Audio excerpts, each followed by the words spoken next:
Bueno, vamos al tema para el cual nos habíamos convocado, Patricio. Vuelve un año bastante movido en lo económico. Ya sabíamos, usted nos había anticipado que este año iba a tener sus complejidades, pero fíjese que no se esperaba esto de la reforma tributaria, o hubo falta de cálculo ahí de parte del gobierno en cuanto a su capacidad política para convocar los votos.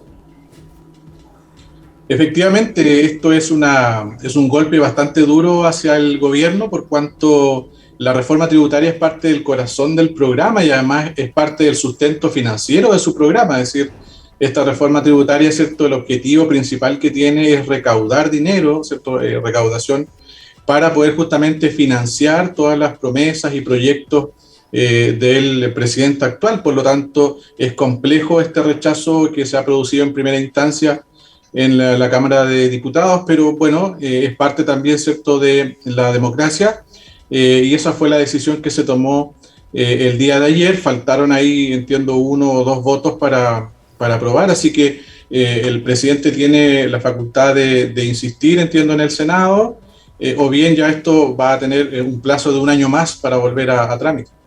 Bueno, y el dolor es más grande cuando viene de la propia familia, porque fueron 2 votos de parlamentarios de gobierno que se abstuvieron y no entregaron el respaldo. Pero más allá de eso, el día después era obvio, se habla con los parlamentarios de oposición, dicen es una mala reforma. Se habla con los parlamentarios de gobierno, e incluso el propio presidente anoche habló desde el norte y dijo, aquí todo lo que habíamos pensado en el ámbito social no se va a poder desarrollar. Para quienes pensaban tener un apoyo, esto va a quedar pendiente hasta cuando se apruebe. ¿Qué es lo bueno, qué es lo malo de esta reforma tributaria a su juicio, Patricio? Bueno, efectivamente, como muchas cosas, Miguel Ángel, los proyectos, ¿cierto? Las ideas tienen elementos positivos y negativos, mejorables, ¿cierto? También.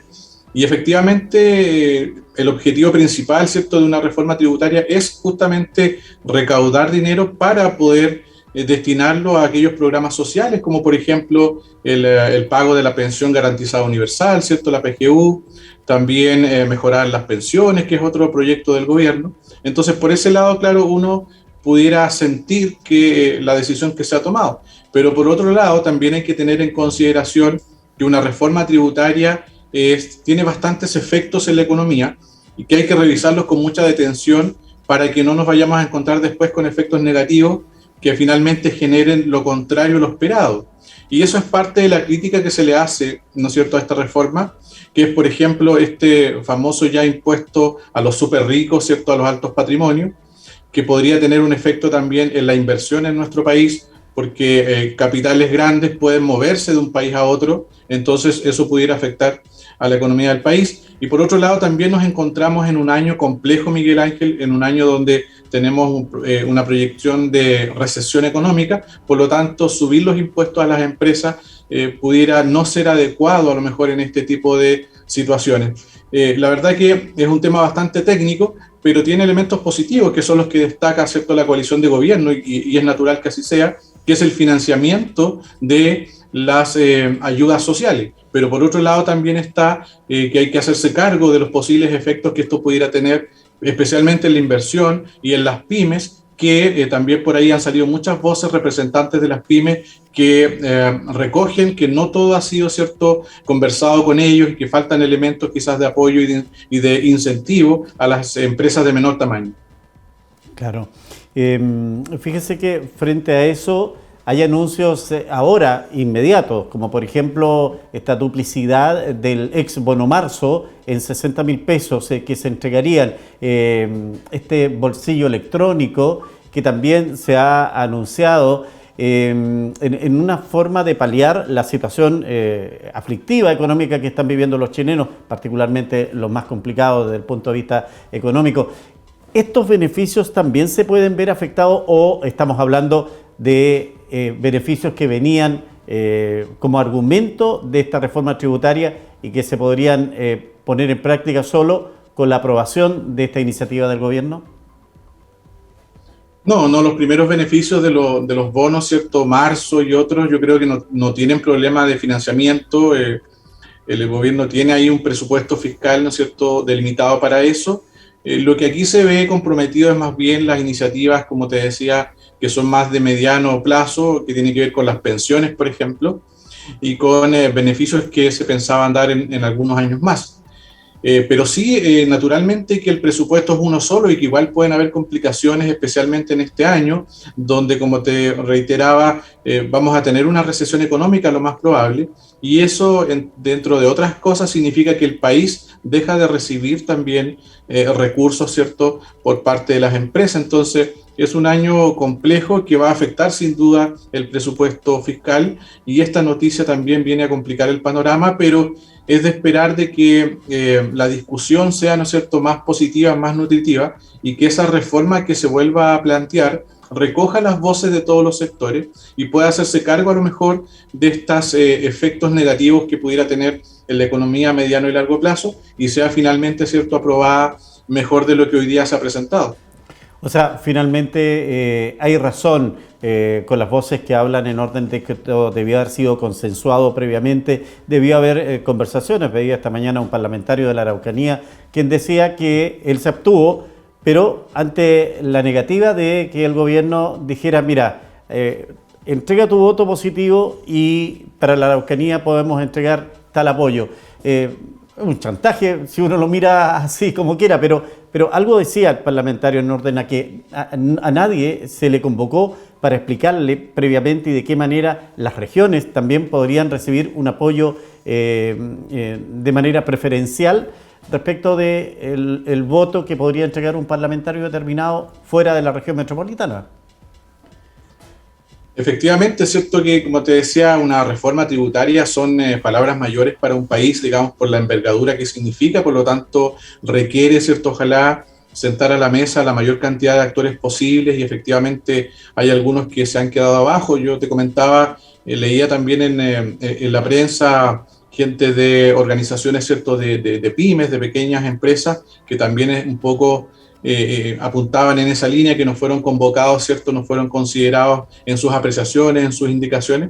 Por lo tanto, también ahí hay un trabajo que realizar, ¿cierto?, para que haya un mayor consenso en esta reforma tributaria y pueda tener, ¿cierto?, los efectos que todos esperamos. O sea, yo pienso que nadie está en desacuerdo de los beneficios, ¿cierto?, que se pretenden dar, ¿ya? Pero también hay que ser responsable en los efectos que esto pudiera generar. No olvidemos lo que nos pasó, por ejemplo, con los retiros previsionales, donde todos estamos de acuerdo también que a las personas que usaron ese dinero les sirvió, pero eso también generó efectos, Miguel, ¿cierto?, en la economía, que hoy día todavía estamos viendo, que son, por ejemplo, la inflación. Entonces, hay que cuidar, por un lado, el corto plazo, lo inmediato, pero también hay que cuidar los efectos que todas estas medidas tienen en la economía a mediano plazo. Pan para hoy, hambre para mañana. El remedio peor que la enfermedad, dicen por ahí. Me escribe mal, que hace rato me está escribiendo acá temas a lo que estamos hablando. Me dice, les recuerdo, Malki Seitún, me dice, les recuerdo que el crecimiento esperado es menos 1,7. Tenemos crisis de liquidez alta, inflación, un IPC que no cede y que el ministro, sabiendo que no va a haber crecimiento con la reforma, le puso en tabla, y es más, la derecha, con las modificaciones a la Constitución y quórums, no tenía manera de rechazar la reforma ni peso político en estos temas contingentes. Dice, el poner dinero en bolsillo a las personas, creo que en una línea les viene bien a todos, pero la inflación te come el bolsillo. A propósito de este IPC negativo que tenemos, se dice, y cuesta entenderlo, que lo que marcó esta baja del IPC es la rebaja en alimentos y en combustible. Lo del combustible, entendible, porque el último mes bajó, pero los alimentos uno va al supermercado y ve cada día están más caros. ¿Cómo ocurre esto? ¿Cómo se calcula el IPC para llegar a esta cifra negativa? Sí, efectivamente, partir diciendo que este IPC negativo de menos 0,1 en términos generales es positivo para las expectativas, ¿cierto?, de que la inflación vaya cediendo, pero si uno empieza a revisar un poquito más en detalle los datos, todavía, ¿no es cierto?, estamos lejos de superar este problema de inflación, Miguel, porque efectivamente lo que explica en mayor medida este IPC negativo tiene que ver con factores que son externos. Por ejemplo, el precio de los combustibles, ¿cierto?, la parafina, la gasolina, el precio de los paquetes turísticos, el precio de los pasajes en avión. Esos fueron las grandes bajas que en el fondo empujaron a que el IPC sea negativo. Pero la mayor cantidad de los productos de la canasta básica, que son los que ocupamos la gran mayoría, ¿cierto?, de las familias chilenas, siguen todavía con precios altos. Y en el caso de los alimentos, los únicos productos que anotaron bajas son básicamente, Miguel, frutas de estación. Manzanas, peras, por ahí no recuerdo todo, pero en general solamente algunos elementos marcaron bajas, el resto, la gran mayoría, ¿cierto?, de los productos de la división de alimentos sigue todavía con alzas importantes. De hecho, si uno mira los datos en términos anuales, la inflación general está de un 11,9%, pero la inflación solamente de los alimentos en el último año ha sido un 21%.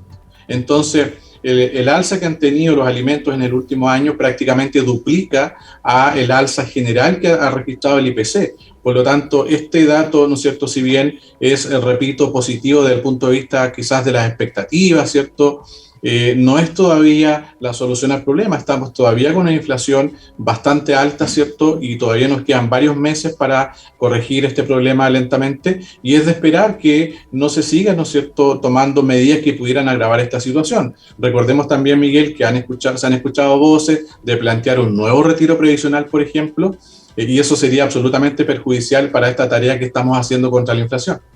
Yesenia González me dice, no me cuadran los números. El dólar bajó 200 pesos en los últimos 2 meses y suben los combustibles y los alimentos.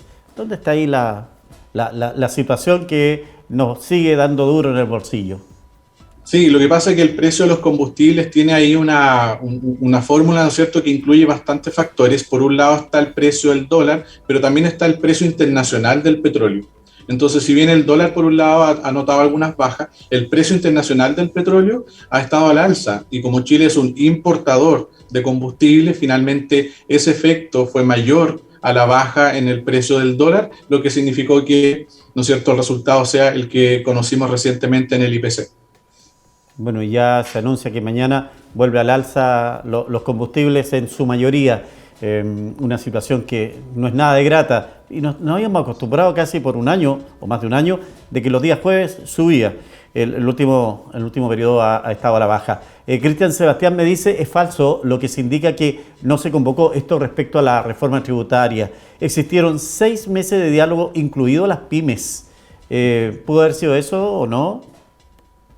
Sí, o sea, naturalmente que hubo diálogo, ¿cierto? Y hubo instancias, pero hubieron personas o entidades importantes que se quedaron fuera. Aquí no estamos diciendo que no hubo esa instancia. Lo que faltó, yo pienso que fue integrar más participantes a esas mesas de discusión. Yo te decía, esto no es tema mío, leía en la prensa, ¿cierto?, a la ASECH, por ejemplo, la Asociación de empresas de menor tamaño, de pymes, que se quejaban de no haber sido convocados ni que sus puntos hayan sido considerados en esta reforma tributaria.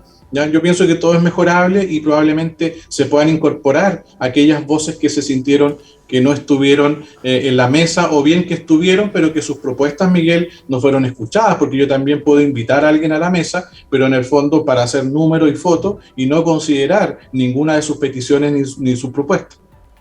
Sí, a mí me cuesta entender, a lo mejor soy demasiado ingenuo, Patricio, que haya un parlamentario que porque quiera fregar a los más pobres de este país y no entregarle un beneficio haya votado en contra. Me da la sensación que ningún presidente de la República quiere tener problemas y más que nada en el bolsillo de su gente. Creo que todos actúan de manera positiva y quieren lo mejor para la comunidad tal como lo ofrecen en sus campañas. Pero claro, estas son las situaciones de la política, porque recordemos de que han aparecido aquí las declaraciones del presidente Boric cuando era diputado y había rechazado la reforma tributaria del expresidente Piñera. Entonces, ahí había un argumento. Yo no sé si todavía es válido, y ese es un tema político, sin duda, que la política tiene una gran diferencia con la economía o con los números. 2 más 2 no siempre son 4, dicen por ahí.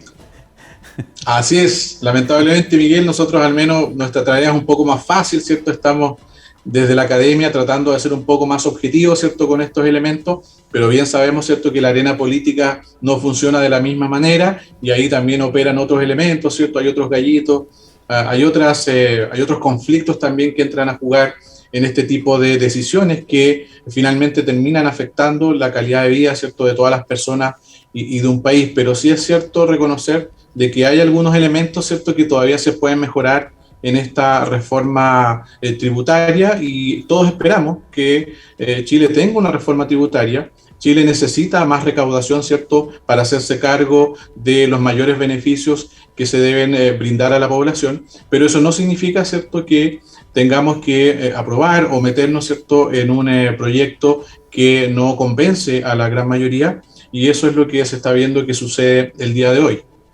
Que bueno, me recuerdan acá que también este año han habido novedades en el ámbito tributario, particularmente para los prestadores de servicio o segunda categoría, que ahora también tienen que comenzar a tributar. Eso también es un elemento que no estaba dentro de todo el juego económico y que en el fondo es el resultado de lo que estamos enfrentando, ¿no? Sí, es parte de eso. Han habido varios cambios, ¿cierto? Y que van a entrar a jugar prontamente también los efectos que eso tiene. Efectivamente, muchos profesionales, ¿cierto?, van a tener que pagar IVA, ¿cierto?, que no lo hacían antes, algunas actividades profesionales. Y uno entiende, ¿verdad?, acá que el objetivo final del gobierno, ¿cierto?, del Estado es recaudar más impuestos, ¿cierto?, para poder hacerse cargo del gasto social. Pero es un tema muy complejo. O sea, uno puede cargar mucho la mano en términos, ¿cierto?, impositivos, pero eso puede generar el efecto contrario a veces, que tengamos menos inversión, que tengamos menos emprendimiento. Por poner un caso muy extremo, si nosotros aprobáramos, ¿cierto?, una reforma donde suben mucho los impuestos a las empresas, quizás entonces yo que estaba pensando armar una empresa y había hecho mi presupuesto, mis cálculos, quizás no me salga tan a cuenta o no sea tan atractivo, ¿cierto? Si tengo que pagar demasiados impuestos. Entonces ahí hay que balancear y ser justos y correctos con todo. No estoy diciendo, ¿cierto?, que no haya que pagar impuestos, pero sí hay que también ponerse en la situación, ¿cierto?, de aquellos que emprenden con su capital propio, toman un riesgo, generan empleo, ¿cierto? También tenemos que incentivarlo a que día a día se creen más empresas en el país, y eso se hace, entre otras cosas, ¿cierto?, con un sistema tributario claro, justo, transparente, ¿cierto?, equitativo, cosa que es fácil decirlo, pero no es fácil también cumplirlo, pero eso es parte de una reforma tributaria bien consensuada, Miguel.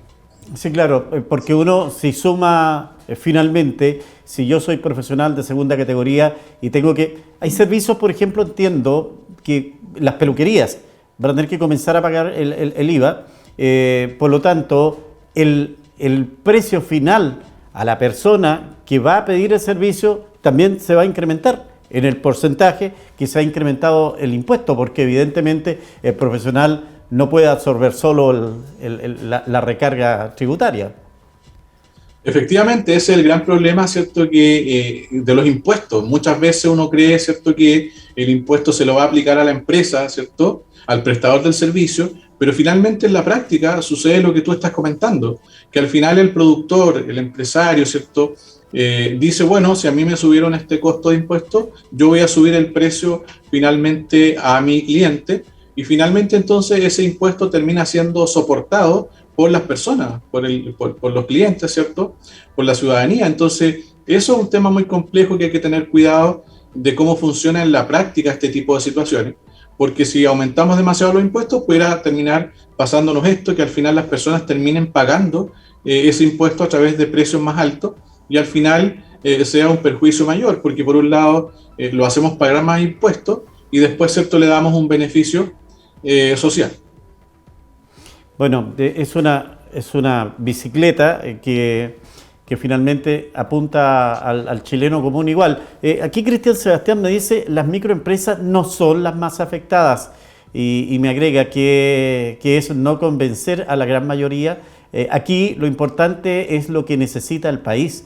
Cristian, a lo mejor si me argumenta un poquito más esto, porque sumando, como estamos haciendo aquí en una conversación bastante extendida, nos da la impresión que eso, si yo pago más impuestos, si yo no pagaba ese impuesto, mi servicio va a tener un recargo en el valor que tengo que ahora comenzar a pagar. Así es. Si lo que pasa es que a veces cuesta igual, ¿no es cierto?, hacer este juego de roles, Miguel, de uno ve las cosas como consumidor, como cliente, pero aquellos que son, ¿no es cierto?, y que están mirando y son pequeñas empresas o pymes o prestadores de servicios, seguramente nos van a entender mejor. Si uno de nosotros, ¿cierto?, tuviera una pequeña pyme, una pequeña empresa, uno se pone en esos zapatos y claro, cuando yo tengo que pagar, ¿cierto?, mis costos, voy a tener que pagar el arriendo, la luz, ¿cierto?, los servicios básicos, y si me suben el impuesto, bueno, ese impuesto pasa a ser otro costo más que tengo que asumir. Por lo tanto, mis utilidades se disminuyen o bien, ¿cierto?, pudiera incluso tener una pérdida si no me va muy bien con las ventas. Por lo tanto, una respuesta natural que tiene, ¿cierto?, el prestador de servicio o aquella empresa es subir los precios de sus productos. ¿Ya? Es una respuesta natural. Ahora, efectivamente, una reforma tributaria tiene que ser pensada en el beneficio país. Eso es correcto. ¿Ya? Pero ese beneficio país significa, ¿cierto?, un suma y resta de que los beneficios sean mayores a los costos. Entonces, eso es lo que hay que evaluar, que una reforma tributaria, ¿no es cierto?, con todos sus elementos, finalmente los beneficios sean mayores que aquellos costos que va a generar al país. Y ahí todavía quedan algunas dudas, especialmente respecto, como te decía, a la inversión, porque subir demasiado los impuestos, claro, es bueno en el sentido de que me genera más recaudación, pero también termino asustando a los inversionistas, ¿no? Claro, Cristian, estoy de acuerdo con usted. El ejemplo de la peluquería no tiene nada que ver con la reforma tributaria. Efectivamente, Cristian, porque si estuviera dentro de la reforma tributaria estaría rechazada. Esto tiene que ponerse en práctica a contar de este año y que viene de, entiendo, el gobierno de presidente Piñera, y que la gente dice, ¿por qué ponerlo en práctica en un año tan complejo económico? Porque a lo mejor tiene una razón y es importante y el gobierno va a recaudar algún mayor presupuesto, pero el momento que se aplica, porque si el expresidente lo dejó pasar, yo me recuerdo cuando aumentaba el porcentaje a los honorarios. Pasaron como 3 gobiernos y lo dejaron pasar porque sabía el impacto que tenía en las personas. Bueno, finalmente se puso en vigencia, entiendo, en el gobierno del presidente Piñera. Ahora esto, él lo dejó pasar y quedó ahora el presidente Boric y lo pone en práctica en un año, y ahí está la mirada de análisis. No sé si es el momento, Patricio. Esa es lo que en definitiva piensa la gente que se ve afectada por estos nuevos impuestos. Efectivamente, ese ha sido, Miguel, uno de los argumentos también para estar en contra de esta reforma tributaria. Efectivamente, es un poco el momento, la coyuntura económica, ¿ya? Porque, como decíamos, 2023 ya se veía, se proyectaba como un año complejo. Desde el año pasado lo venimos conversando y los distintos análisis, no solamente nacionales, sino que organismos internacionales, ¿cierto?, en sus proyecciones, ya mostraban que Chile iba a tener una recesión, un crecimiento negativo, un complejo escenario este año 2023. ¿Qué significa una recesión entonces? Que las empresas venden menos, que hay menos empleo. De hecho, tenemos problemas, ¿cierto?, con la generación de empleo en nuestra región, en el país. Entonces hay menos circulante, las empresas están más exigidas, venden menos, están más complicadas de caja. Entonces, en ese momento, si uno ve esa coyuntura, y que además, ¿no es cierto?, yo como empresario que ya estoy afligido, estoy hablando en general, ¿cierto? Obviamente que esto, hay distintas situaciones, pero pensando en los más pequeños y medianos, si ya estoy afligido en un año complejo, además escuchar que voy a tener que pagar más impuestos, claro, suena complejo, ¿cierto?, para ese grupo de empresas. Entonces, el momento, el año particularmente complejo que tenemos, es otro argumento más que sale a la mesa para decir que no es adecuado implementar esta reforma tributaria así tal como está. Mire, Yesenia González me entrega una situación práctica. Me dice, lo que va a lograr esta iniciativa es que dejen de entregar la boleta correspondiente al servicio o producto. Me ha ocurrido en muchos lugares, en una clínica dental, en un hotel, y que queda esto para las pymes. Desgraciadamente un pésimo ejemplo, pero que se va a dar. Y si usted se ha dado cuenta, y ahora estoy haciendo un poco de memoria, en estas barberías que han aparecido en Temuco, pero de manera increíble, con personas de otros países que han instalado esto, la boleta no la he visto. Sencillamente es un agradecer, un pago, y boleta no existe. Sí. Oye, Miguel, bueno, muy buenos los aportes ahí de las personas, ¿cierto?, que están comentando en realidad. Y efectivamente, esa es como la parte práctica quizás de la economía, Miguel, que uno puede planificar desde la mesa, ¿cierto? Subir impuestos, fijar precios, pero otra cosa es lo que sucede en la realidad. Y eso es muy cierto. Ya, por eso que, por ejemplo, una medida que se había propuesto en pandemia, me recuerdo, era fijar el precio, ¿se acuerdan de las mascarillas o de ciertos elementos? Y eso es una medida que tampoco funciona por lo mismo, porque yo puedo fijar un precio. Por ejemplo, uno dice el precio del pan está muy alto, fijemos el precio máximo en, no sé, pues en 2.000 pesos. Yo puedo fijar el precio máximo por ley, pero no puedo obligar a los productores que produzcan ese bien. Entonces, si a mí me fijan un precio muy bajo, como panadero yo puedo decidir no ofrecer pan. Y finalmente puede ocurrir todo lo contrario, que haya escasez de pan y que se venda pan incluso más caro y sin boleta, ¿cierto? Sin pagar impuestos, por detrás, ¿no es cierto?, por la puerta chica, como se dice. Entonces, efectivamente, hay que ser muy cuidadoso con todas estas medidas que a veces en el papel y en el escritorio se escuchan y suenan muy bien, pero en la práctica, en el día a día, ¿cierto?, pueden producir efectos contrarios como lo que está comentando, ¿cierto?, esta persona del cual tú has leído el comentario. Bueno, eso es, así se hacemos economía, un poco desde la academia, pero también con los pies en la calle, que es donde finalmente se tienen que ver los efectos. Ángela Kidel me dice, gracias don Patricio por una explicación tan sencilla. Así que yo también me sumo a esos agradecimientos. Le teníamos harta pega después de las vacaciones, Patricio, así que bienvenido al año y vamos a estar seguramente más de una oportunidad nuevamente retomando esta conversación. Muy bien, muchas gracias, un gran saludo a ti, a tu equipo y también a las personas que han contribuido con estos muy buenos comentarios. Así que muy contento de participar y éxito en este año, Miguel. Que le vaya muy bien. Muchas gracias, Patricio. Hasta cualquier momento.